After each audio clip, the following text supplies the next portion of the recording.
केजरीवाल जी, आप हमारे मूलचंद बस्ती bell state में आकर देखिए, ना हमारे पानी है, ना बिजली है, ना घर है, ना शौचालय है, ना स्कूल है।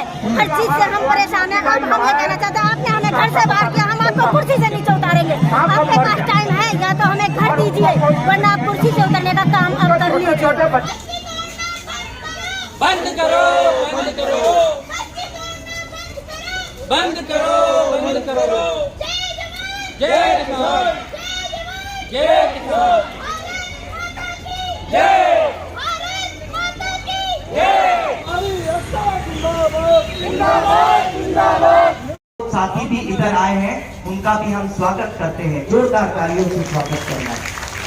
ये जिस तरीके से घर तोड़े जा रहे हैं, लगातार गरीबों के घर तोड़े जा रहे हैं, सबसे बड़ा सवाल जो है वो गरीबों के घर क्यों तोड़े जा रहे हैं, क्योंकि ये वो गरीब लोग हैं जब गांव में परेशान होकर जब वो शहरों की तरफ पलायन किए थे, या गांव में इस प्रकार की सामाजिक व्यवस्थाएं थी जो चरमरा गई थी और उनको मजबूर होकर डिस्प्लेस माइग्रेशन का शिकार होना पड़ा, या फिर सरकार को अपने काम को शहरों में चलाने के लिए गांव से मजदूरों को शहर लाना पड़ा, क्योंकि अडानी और अंबानी तो यहाँ पर मजदूरी नहीं कर सकते। ये तमाम लोग जब शहर में आते हैं, इनको जब काम मिलता है तो गुलामी का रेट तो इनको कारखाना, कंपनी और जो भी नियोक्ता होता है उसकी तरफ से गुलामी का रेट मिल जाता है, मजदूरी गुलामी की मिल जाती है, आधी अधूरी सही।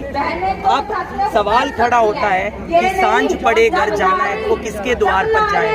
वो मजदूर जो है वापस जाता है सोने के लिए, रात काटने के लिए आशियाने में, वो आशियाना कहाँ से लाए। मजदूर शहरों में काम करते हैं, शहरों के सेंटर में काम करते हैं, उसी सेंटर में के पास में ही ऐसी खाली जगह जहां मजदूरों को लगा कि शहरों के नाले हैं जहां से सड़ी बदबू आती है, वो जगह जहां पर कंटीली झाड़ियां हैं, जहां जंगल की तरह दिखता है, मजदूर वहीं अपना आशियाना और ठिकाना बनाते हैं। कहने के वो घर होता है पर वो घास फूस का और प्लास्टिक का कहें अभी के दौर में, वो कच्चा छप्पर घर की परिभाषा में नहीं है, पर घर के स्वरूप में इनके लिए महल हो जाता है। जब ये लोग रात काटते हैं, परिवार चलता है, परिवार बढ़ते हैं, लोग आते हैं, झुग्गियां और बस्तियों में तब्दील हो जाता है। वोटों का समय आता है तो इनको वोटर ID कार्ड, इनको राशन कार्ड, क्या क्या इनको नहीं मिल जाता है। और चाहे उन तमाम सरकारी दस्तावेजों से मजदूर तबके को लाभ मिले या न मिले, राशन कार्ड से गेहूं का एक दाना भी न मिले, पर वो एक दस्तावेज देके इनका वोट बटोरते हैं और बड़ी बड़ी ऊंची मीनार वाली, ऊंचे नाम वाली सरकार बनाते हैं। चाहे पुरानी सरकार कहें या मौजूदा वर्तमान सरकार कहें, हर सरकार मजदूरों के साथ भद्दा मजाक, घिनौना मजाक करती है। ये तमाम सरकारें इन मजदूरों को वोट के नाम पर बसा तो देती है, परंतु यही सरकारें जो इनको बसाने के लिए आई थी वही अब इनका सहार करने आती है। ये कहती हैं कि RSS के एजेंडा पर चलने वाली सरकारें हैं, जो कहती हैं कि पैदा भी हमने किया, सहार भी हम करेंगे। इनको कोई अधिकार नहीं है पैदा करने का और सहार करने का। व्यक्ति का अपना एक नागरिक अधिकार है। हमारे संविधान में बाबा साहब ने बहुत खूबसूरत संविधान बनाया, आर्टिकल 21, जिसमें चीख चीख के और चिल्ला चिल्ला के डिग्निटी की बात की गई है, जिसमें आश्रय की बात की गई है। मैं ये कानून अपने माता पिता और मेरे परिवारों द्वारा बताया हुआ नहीं बता रहा, ये देश की माननीय उच्चतम न्यायालय ऊंची से ऊंची अदालतों में फैसला दिया। 1980 के दशक की बात करो, ओल्गा तेलिस का फैसला आया, पूरे देश के अंदर जो होमलेस थे उनका मुद्दा उठा कि किस प्रकार से होमलेस को आश्रय मिलना चाहिए। होमलेस मतलब बेघरों को आश्रय मिलना चाहिए। उसके बाद में चमेली सिंह का फैसला आया, उसके बाद में और आगे बढ़ते हैं सुदामा सिंह का फैसला आया, उसके बाद और आगे बढ़ते हैं अजय माकन का फैसला आया। अरे झोला भर लो, उतने फैसले देश की अदालतें देती है। किसके लिए? इन तमाम लोगों के लिए जो आज जंतर मंतर आए हैं, इन तमाम बेघर लोगों के लिए, उन तमाम लोगों के लिए जो घर के और बेघर के बीच में है, जिनके कच्चे घास फूस के घर हैं, जो घर की परिभाषा में नहीं आते। आज दिन तक कितनी योजनाएं चली। पिछली सरकार ने पंचवर्षीय पे पंचवर्षीय योजना बनाई, मौजूदा सरकार ने उन्हीं योजनाओं के कपड़े उतार के नए कलर के कपड़े पहना के उसको हाउसिंग फॉर ऑल लॉन्च कर दिया। बढ़िया से कह कि रबड़ी मलाई सबको खिला के बढ़िया बढ़िया सुंदर सुंदर बड़े बड़े भवनों में उसको लॉन्च किया। 2015 के बाद एक ऐसा माहौल आया कि देश में सबको रोजगार मिलेगा, कोई गरीब नहीं रहेगा। इवन देन हमारे माननीय प्रधानमंत्री ने तो घोषणा तक कर डाली। जिस प्रकार से टीवी में हम देखते हैं कि कैसे रामायण और महाभारतों में वरदान दिए जाते हैं, पर वो तो कभी साकार भी हो गए होंगे, क्योंकि वो झूठ नहीं बोलते थे। वो तमाम लोग जो देते थे वरदान वो साबित होते थे। पर आज के हमारे माननीय प्रधानमंत्री ने कहा कि 2022 के बाद ये वीडियो मीडिया पर मौजूद है, और ये मैं झूठ नहीं बोल रहा। उन्होंने कहा 2022 तक ऐसा कोई एक भी व्यक्ति नहीं रहेगा जिसके सिर पे छत न होगी।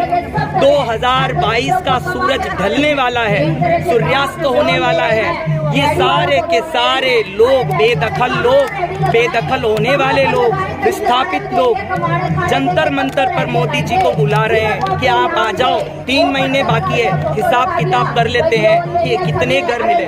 जवाबदेही बनती है हरदीप सिंह पुरी जी की, जो अपने आप को हाउसिंग मिनिस्टर कहते हैं। वो कहाँ हैं, उनको जवाब देना चाहिए और गरीब से हाथ जोड़ के माफी मांगनी चाहिए। प्रधानमंत्री जी ने तो गरीबों के, दलितों के पैर धोए थे, वापस इनसे माफी मांगिए। गरीबों के साथ मजाक कर रहे हैं। तीसरी बात, दिल्ली के अंदर 2015 में जो है यूसीप की पॉलिसी बनी, जो ये कहती है कि 2015 के बाद जो भी आएगा उसको पुनर्वास नहीं मिलेगा। पर 2015 के पहले जो लोग किसी बस्ती में रह रहे होंगे, और वो बस्ती 2006 में बनी हुई होगी, तो उसको हम पुनर्वास देंगे।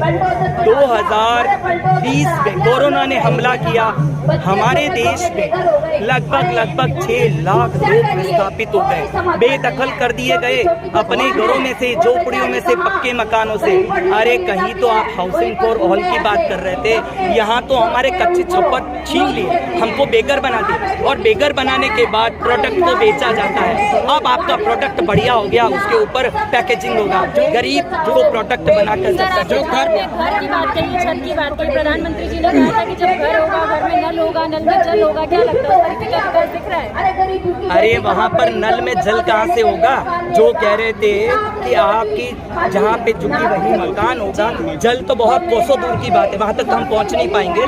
पर जहाँ पे झुग्गी थी वहाँ पे उन्होंने शमशान बना दिए हैं, वहाँ पर इन मजदूरों की आत्माएं रो रही है, तो शमशान बन चुका है। 2023 हाउसिंग फॉर ऑल फेल हो चुका है। सब लोग धर्म की राजनीति में पड़े हुए हैं और इन लोगों को घर नहीं मिला है। सबसे महत्वपूर्ण बात जो आज दिन तक कोई नहीं उठा रहा है, ये बात उठी थी 1982 में। 1982 में जस्टिस पीएन भगवती ने सुप्रीम कोर्ट को फैसला दिया और उसमें कहा गया था जिस व्यक्ति को देश की न्यूनतम मजदूरी की दर से कम रेट पे काम करने के लिए मजबूर होना पड़ेगा, उसको जो है फोर्स लेबर माना जाएगा, और उसको उन्होंने बंधुआ मजदूर कहा।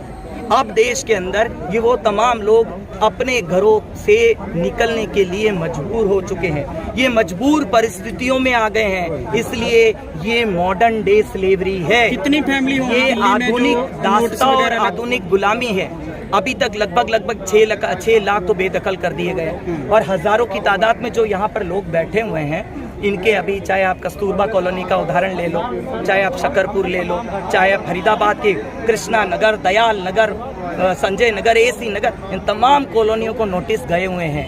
गाजियाबाद के अपने दिल्ली के बॉर्डर पर गाजियाबाद की गड्ढा कॉलोनी, जहां पर नोटिस चले गए, 231 कॉलोनियों को दिल्ली एनसीआर में नोटिस देने की तैयारी चल रही है। दिल्ली के अंदर 63 लाख परिवारों को बेदखल करने की साजिश बन गई है, कागज रिकॉर्ड पर आ गया है, पर इनके पुनर्वास के लिए कोई भी नहीं है। पुनर्वास के लिए कुछ भी इनकी पॉलिसी फेल होती नजर आ रही है। क्या आपको लग रहा है योजना की बड़ी तारीफ करी जा रही है? तो अब आप देख लीजिए ना कि वो कह रहे हैं, मैं वही कह रहा था नारे में कि आज़ादी का अमृत महोत्सव, अमृत कहाँ होता है? अमृत होता है गड्ढे के अंदर। जब अमृत का जो मंथन हुआ था, समुद्र मंथन, और अमृत निकला था और सब लोग अमृत चखने के लिए भग रहे थे। ये कौन सा अमृत महोत्सव है? यहाँ पर ये तमाम लोग इस अमृत महोत्सव के इस झूठे गड्ढे को फोड़ने के लिए आए। सर, केजरीवाल ने एक ट्वीट पे लिखा है कि हमने दिल्ली में 65,000 लोगों को झुग्गी झोपड़ी में सर्टिफिकेट बांटे, जबकि दिल्ली में 63 लाख झुग्गियों पे हकीकत में बुलडोजर फिरने वाला है। तो 65,000 झुग्गियों को देने से क्या मुख्यमंत्री अरविंद केजरीवाल का कर्तव्य पूरा होता है? देखिए, दिल्ली के अंदर जो स्थितियां हैं, पहले आपको समझना पड़ेगा। दिल्ली के अंदर 28,000 घर खाली पड़े हुए हैं। राज्य चाहे इसको 1 सेकंड में दे सकता है, परंतु अभी स्थितियां बनी है कि इसको केंद्र सरकार की आदेश पर और यहाँ के राज्यपाल के आदेश पर किस रूप में परिणित किया जाए, ये मामला अभी ठंडे बिस्तर में है। इन घरों को नहीं दिया जा रहा है। वही हाल होगा कि जो NLMU के तहत आपके फरीदाबाद में घर बने 2006 में और वो बिल्डिंगें सड़ गई, गल गई। हम सुप्रीम कोर्ट में चिल्लाए खोरी गांव के मामले में कि भाई वो घर अब रहने के लायक नहीं है। 2006 के बने हुए घर 2022 में दे रहे हो, वो तो वहाँ संकट हो जाएगा, कभी भी डिजास्टर हो सकता है। अभी न तो उसका कोई सेफ्टी रिपोर्ट। संजय नगर के मामले में अपना सुप्रीम कोर्ट ने बोला, सॉरी राजीव नगर के मामले में चंडीगढ़ हाई कोर्ट में हरियाणा सरकार ने वो बोला गया आप सेफ्टी रिपोर्ट दीजिए। उनके पास सेफ्टी रिपोर्ट, वो जो आपके घर बने हुए हैं वो जो है भूखंड के रूप में तब्दील हो जाएंगे और वहाँ पर जो है इंसान रह नहीं पाएंगे, और जब वो नहीं रह पाएंगे उस दौर में इनको भेजा जाएगा कि ये भी नहीं चाहिए। सर, 2024 को लेकर क्या तैयारियां हैं? क्योंकि लोग तो अभी भी यही मांग कर रहे हैं कि सरकार वापस यही आएगी, और आप लोग किस तरीके से विरोध कर रहे हैं? देखिए, हम तो विरोध प्रदर्शन शुरू कर दिया है। हम इस 2024 को लेकर विरोध नहीं करते, हम विरोध कर रहे हैं कि आपने जो वादा किया, आपने जो योजना बनाई, आपने कानून लाया और आपके देश की सरकार में चल रहा न्यायालय जो आदेश दे रहा है उसको लागू करो। वो आप में से कोई भी लागू नहीं कर रहा है और वो फेल होता हुआ नजर आ रहा है। तो इससे आगे जो निकम्मी सरकार न तो योजनाएं लागू कर पाए, न इस देश के अंदर वो नई योजनाएं मजदूरों के लिए ला पाए जिसमें रोटी कपड़ा मकान की बात हो। आप जो भी योजनाएं लेके आ रहे हैं, आप कह रहे हैं कि हम स्किल डेवलपमेंट की बड़ी मिनिस्ट्री खड़ा कर रहे हैं, आप कह रहे हैं कि इतने बेरोजगार हैं, अब लोगों को रोजगार तो आप दे नहीं रहे, ये मिनिस्ट्री बना के आप कर क्या ले? तो सवाल सबसे बड़ा यही खड़ा हो रहा है कि हम सब लोग, हम सबकी भी जिम्मेदारी बनती है, हम ये सरकार को बता पाए कि जिस बात पर राजनीति हो रही है, जिसका मुद्दा सरकार लेके चल रही है, वो मुद्दा फंडामेंटल राइट्स को लेकर है ही नहीं, मौलिक अधिकारों पे चर्चा ही नहीं है, लोकतंत्र पे चर्चा ही नहीं है। अब लोकतंत्र भी शर्मा गया है कि उसमें जो विद्यमान है, मौजूद है, वो सब कुछ खत्म हो गया, लागू नहीं हो रहा है, तो कहाँ जाए? इसलिए लोग जंतर मंतर आए हैं। अब आपका एक और मैं बताना चाहूँगा लोक कोर्ट के बारे में। अभी आज दिन तक जो इतने मैंने आपको उदाहरण बताया, ये सारे के सारे जजमेंट थे, वो गरीब व्यक्ति कोर्ट गया और जजमेंट आया, पूरे देश में बदलाव की बात हुई। पर अब तो जजमेंट भी वैसा नहीं आ रहा है। जस्टिस खानविलकर ने एक ऐसा इतिहास लिखा कि जितने गरीब लोग जहाँ पर भी काबिज है उनको हटाया जाए। पुनर्वास का तो उन्होंने लिख दिया, पर पुनर्वास के नाम पे कुछ भी नहीं हो रहा है। सर, पिछले समय से लेकर कुछ लगातार जिस तरह से आत्महत्या की बातें आ रही है निकल के, काफी आंकड़े बढ़ रहे हैं, आपके पास वैसे बेटर डाटा होता, आप ये बताइए क्या आपको लगता है ये जो एग्जैक्ट डाटा है आंकड़ों का, ये इसी कारण से हो रहा है, लोग के मकान तोड़े जा रहे हैं या और भी कर रहे हैं? यही तो बात है। अभी जो आपका NCRB का डेटा आया, 1,64,033 लोगों ने जो आत्महत्याएं की, उसमें से 42 से 43 हमारे ही मजदूर हैं, और ये वो दिहाड़ी मजदूर हैं। 1/4 मजदूरों ने आत्महत्या कर ली और किसी के कान पे जूं तक नहीं लगी। उनमें से वही लोग हैं जो ये लोग बैठे हुए हैं, इन्हीं के परिवार, इन्हीं के रिश्ते वाले, चाहे वो गांव में रहे वे शहर में। अब वो मर क्यों गए, आत्महत्या क्यों करना पड़ा? सीधा सा सवाल, न रोटी है, न कपड़ा है, न मकान है, न काम है, और डाकू बने नेता लोग आदमी गुलाम।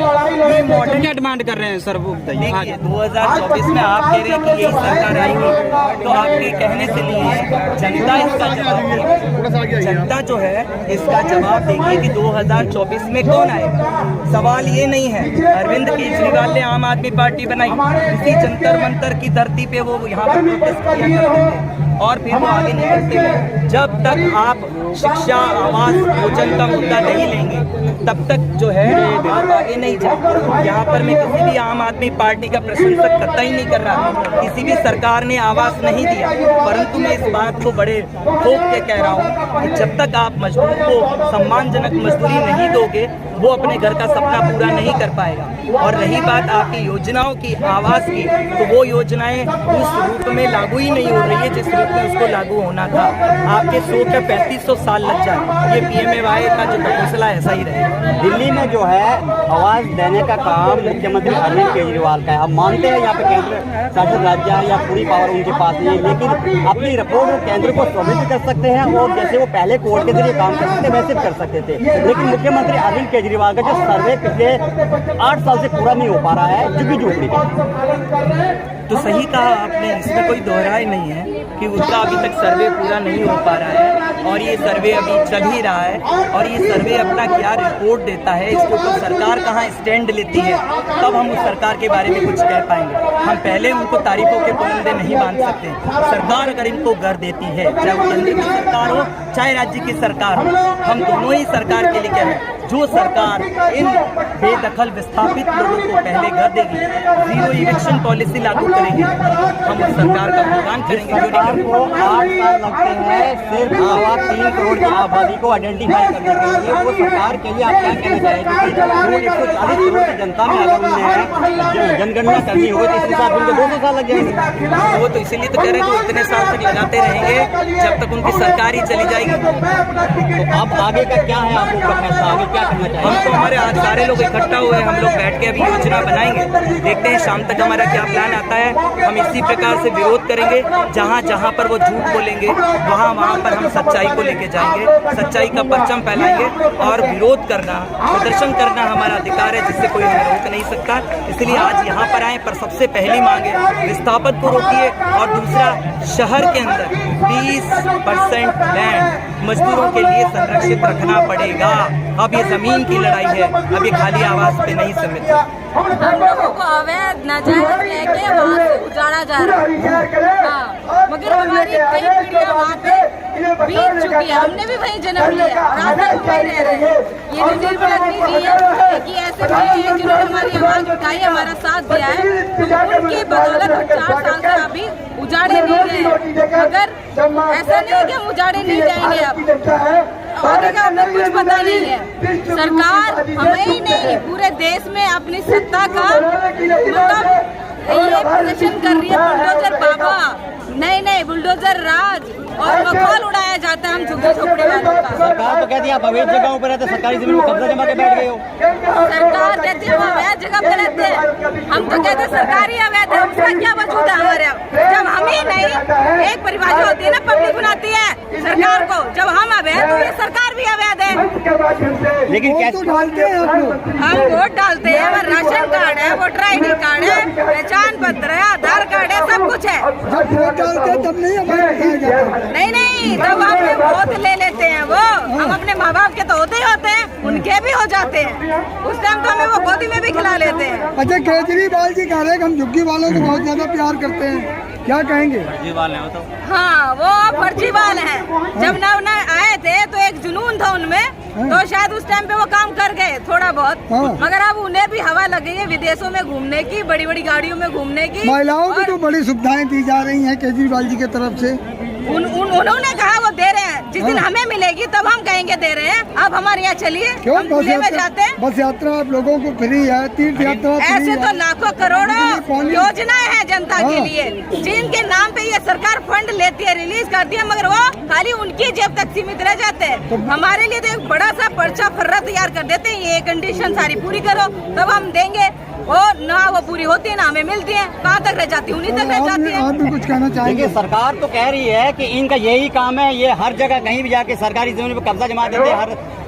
हर बार इनको हम मकान बना के देते हो, हर बार ये कब्जा जमा देते हैं। जी, एक बात पूछना चाहूँगी, क्या उन्होंने देखा है कि जो बेला स्टेट के लोग हैं हम, क्या उन्होंने देखा कि बेला स्टेट के लोगों को उन्हें दिया है? अगर हमें दे दिया तो जाके हमारी इंक्वायरी कीजिए ना, क्यों नहीं करते इंक्वायरी? जाके इंक्वायरी करो, अगर दे दिया तो निकाल के धक्के मार के फेंको हमें, और अगर नहीं दिया तो खुद कुर्सी से हटने का काम कर लीजिए अब, क्योंकि हमने आपको वोट देकर कुर्सी पे बिठाया था। पूरी जनता ने आपको कुर्सी पे बिठाया था देश की सेवा करने के लिए, दिल्ली की सेवा करने के लिए। आपने कहा दिल्ली को चेंज करेंगे, आप दिल्ली को चेंज तो कर रहे हैं लेकिन हमें बर्बाद कर रहे हो आप। आपके विधायक हैं, उनसे हमारी बात हुई तो वो कहते हैं हम तो पूरा ध्यान रखते हैं। किस चीज का ध्यान रखते हैं? विधायक एक पानी का टैंकर तक वो नहीं दे सकते। घर की बात तो बहुत दूर की हो गई है। वो हमारे लिए एक पानी का टैंकर, हमारे यहाँ पिछले 5 महीने 5 दिन हो गए हैं धरना चल रहे हैं, आज तक उन्होंने एक टैंकर नहीं। मैंने खुद व्हाट्सएप में मैसेज हो गया, मैंने उन्हें खुद मैसेज किया है कि आप हमारे लिए टैंकर भेजिए, यहाँ जनता बैठी है, प्यासी बैठी है। उन्होंने आज तक एक टैंकर आप कह रहे हैं जब बुलडोजर चला था तो विधायक जी आए तो थे, आए थे दिखाने के लिए।